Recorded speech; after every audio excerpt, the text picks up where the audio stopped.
Welcome back, everyone, for today's video. Today I'm going to be going over one of my rated games of the week held at Chess Zone between myself and Brad Lathrop. Now, Brad and I have played a handful of times in the past, maybe one time in Blitz. I made another video about him where we got a draw by the 50 move rule, so if you don't know what I'm talking about, I highly recommend you watch that video after this one. And yeah, Brad's a strong player. We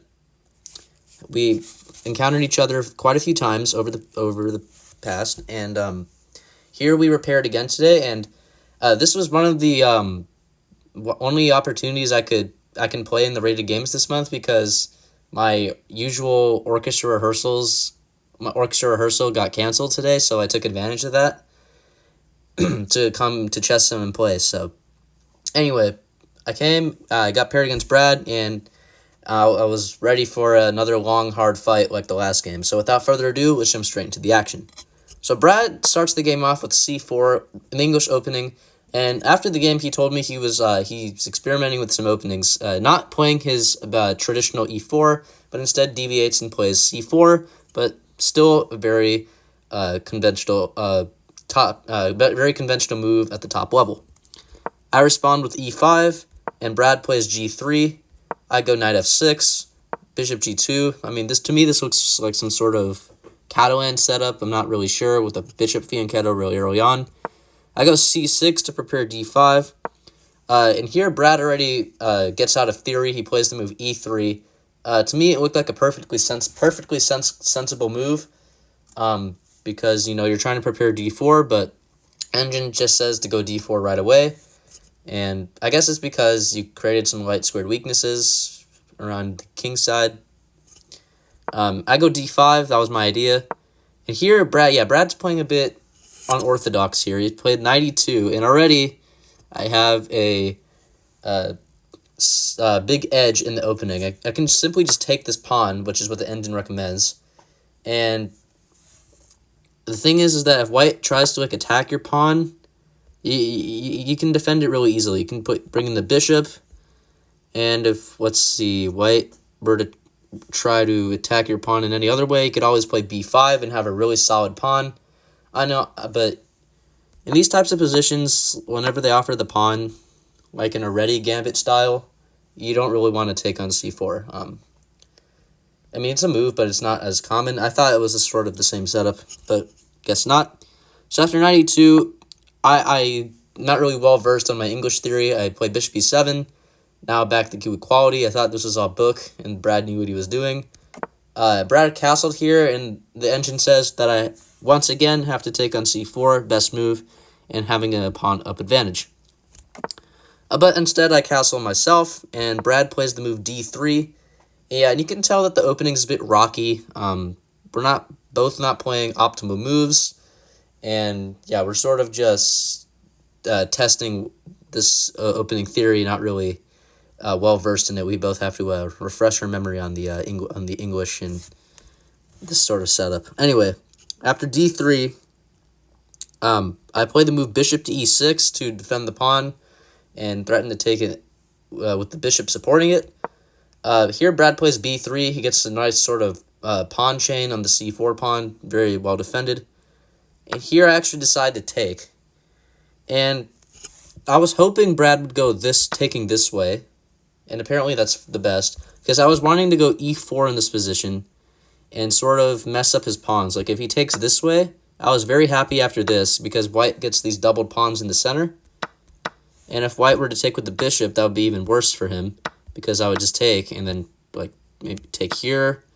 And this is even better for black, because the light squared bishop is gone, and that was a key defender of the light squares around the king.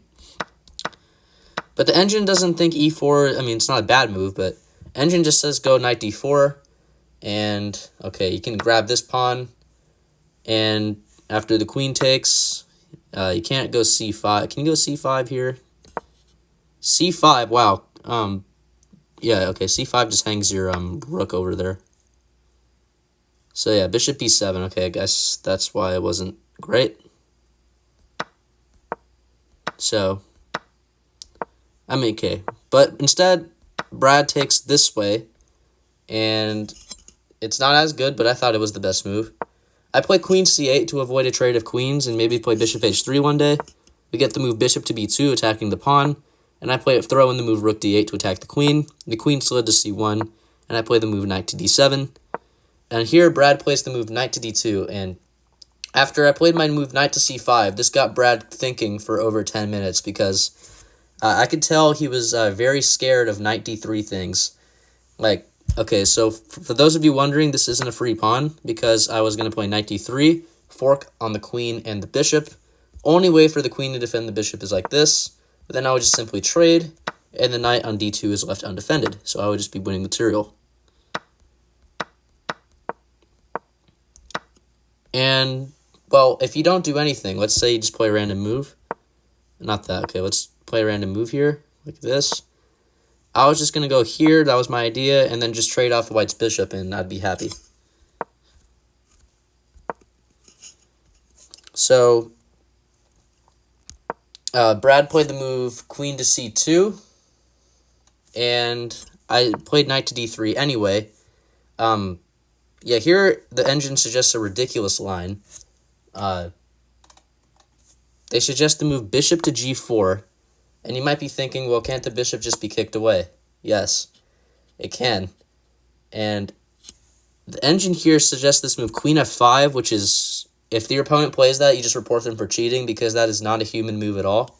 And let's say white plays e4 to try to hit both things, your bishop and your queen, then you go queen g5, and you're attacking the knight, and if they try to go here, you go queen to, let's see, queen to h6 in this position, and you just maintain the pin on the pawn. And apparently this is like -3, so, but yeah, you report them for cheating if they don't move the bishop away. Even if they do move the bishop away, it's still good, because after e4, it looks like white's just getting a bunch of tempi. You can just play this move queen to d7, apparently, and you're attacking the knight again. So let's say like the rook comes over here to threaten discoveries. You go queen to d3 in this position. This is like so bot-like. No human would ever go into this. So yeah, point is that you're forcing a queen trade essentially, and then you just get this really nice knight on d3, and you don't have to worry about moving your bishop. Okay, but that was beyond our pay grade. I was definitely not considering that at all. So yeah, knight d3. Brad moved the bishop to c3. I was expecting him to do that a little bit quicker. He spent about maybe 5-ish minutes on that. I mean, I thought he was going to preserve his bishop. And here I play the move bishop to c5. Well, top move again is bishop f5 to threaten discoveries. And if you're thinking e4, you throw in this move bishop h3. And after, let's say, the rook moves, well, you can play this move knight takes f2. This is just devilish. Knight takes f2, king takes, check, and this is nasty. Wherever the king goes, you could just take the bishop, and the king can't take back because of a fork on e3. Like, you're basically getting the piece back with a lot of interest, a weakened king. So that's really hard to very hard to make a reality. Like, I doubt I would have went into this, or Brad would have went into this. I played the more human move bishop c5. I'm trying to prevent him from going f4 at some point and maybe expand, because if f4 I would just take on e3. Yeah, but it was a little bit of an inaccuracy because of knight e4 here, and knight takes e4, bishop takes e4, and I can't move by knight because of bishop h7 winning a pawn for white. I was considering the move f5 here, and it gives up a knight temporarily, but I was going to get the bishop back. It's a temporary sacrifice, but white can just, get 2 pawns for it, and it's not very sound at all. So yeah, I correctly play bishop f5, get a trade on f5 here, and Brad plays the move rook a to d1. And I play the move queen to g6. That way, I unpin. My queen's defended, and my knight is not really in as bad of a pin. And, okay, let me go back here. I'm actually threatening something. I don't know. He actually saw this to his credit. So let's say white plays a random move. I was planning to go knight f4 in this position. And this is it's a brilliant move. Thank you, chess.com. The point is that let's explain what's happening here. If the queen takes, I just take his knight with check, and I'm winning a piece, right? In a between move. And the thing is, this queen's undefended, so he can't take my knight because I take his queen. So, Engine here just says to go rook to c1, defend your queen. I mean, it's not like a move-winning material, but it's just a very flashy move to play against your opponent. So, Brad didn't allow that at all. He played knight c1, and after I took, obviously, if he takes my queen, we have the discovered check, in between move, and I just keep my knight. So obviously, after this, he takes back. We get f6 I play f6 to defend my e5 pawn. We get bishop a5, b6, bishop c3, a5 to prevent b4, rook to d2, bishop e7. I'm basically preparing for a lot of trades to happen on d8. We get rook f to d1. Let's see, taking is apparently fine. And if rook takes, I was thinking maybe this, and then the queen could start maybe attacking me because my bishop is on d8 and it's undefended, and maybe the queen can infiltrate with the open d file. I didn't really want to allow this. I guess I was being a little bit paranoid, but not at the end. And it's perfectly fine according to the engine. So I play queen e8, just defending everything and hoping for a bunch of trades on d8. Brad's not really doing anything himself. He played queen c2. We get rook takes d2, rook takes, rook to d8. And after queen f5, let me just give you a time update because I haven't done that yet. After knight c5 earlier, Brad was thinking for 10 minutes. I did say that. And here, the time gap basically vanished because I was up a lot of time after knight c5, and now we each have the same amount of time. We each have 21 minutes in this position. So after queen f5, I decided to take his rook, bishop takes, and I realized here that his queen on f5 is very annoying. The reason is that, let's say I move my queen here for sake of illustration. His queen is always threatening to fork my king and my pawn, and would just basically win a pawn. And I go bishop c5 here. He goes bishop c3. Yeah, and like I said, I kind of have to defend queen e6 check to win material, or queen c8 check to win the pawn on c6. So my queen on e8 is kind of stuck, and his queen on f5 is always threatening those things. So that was a little bit unpleasant. I go h6, not really sure what that does. King f1, king h8. We're basically sort of waiting here. h3. Queen a8. We get h4. b5 apparently is an inaccuracy. The reason for that is because white apparently should take this, and after a discovered check, they should block with the queen. And engine says just trade into the endgame. But if you try to, let's say, keep your pawn defended and not trade queens, it's even worse for you because of this geometric sequence. The queen does a lot of checking, and with some linear geometry, they can win the pawn on b5. So let's say they go check, only move. Best move is king f8, and then bishop takes a5. I'll just show that really quickly. Oh, and this is bishop a5, just go b4 apparently. But yeah, but the more human move to not go toward the queen is to go here, and then queen d8 check, king h7, queen d3 check, and after all those moves, white will collect the pawn on b5 and be much better. Did Brad see that? No. Did I see that? No. So, yeah, a lot of seeing ahead, a lot of these weird, wacky engine lines in this game. You get b5 anyway. He moved his king to h2. I played bishop b4. I'm like, I knew this is a draw. This was destined to be a draw. I just wanted the game to be over faster, so I offered the trade of bishops, making the game even more simple. Yeah, we get a quick trade on b4, and then Brad takes on b5. And I kind of like this, even though I have my pawns on the b file doubled. I have some pressure on the a2 pawn, and Brad has to play passive to defend. He goes queen c2, queen a3. Yeah, and after queen c2, queen a3, I actually offered him a draw, but just like last game, he said no and insisted that we play this on, even though it's basically a dead draw. And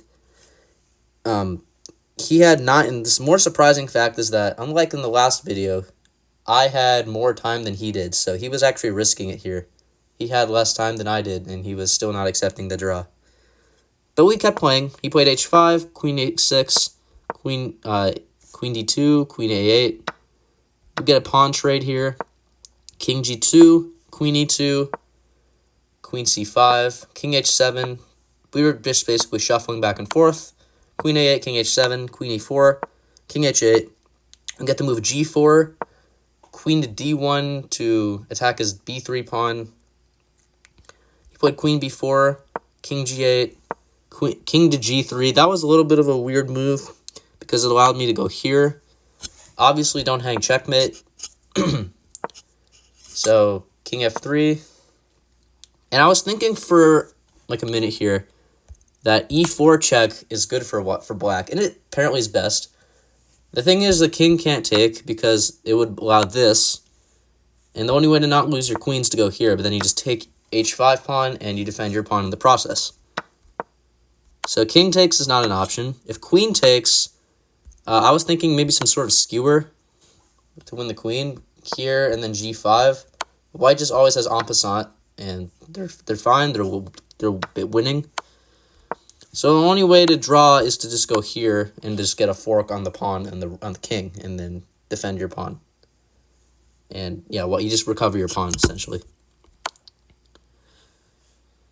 And yeah, so e4, that was the best course of action. I instead go queen to d1 check, king g2, queen d5 check, king g3, queen d3.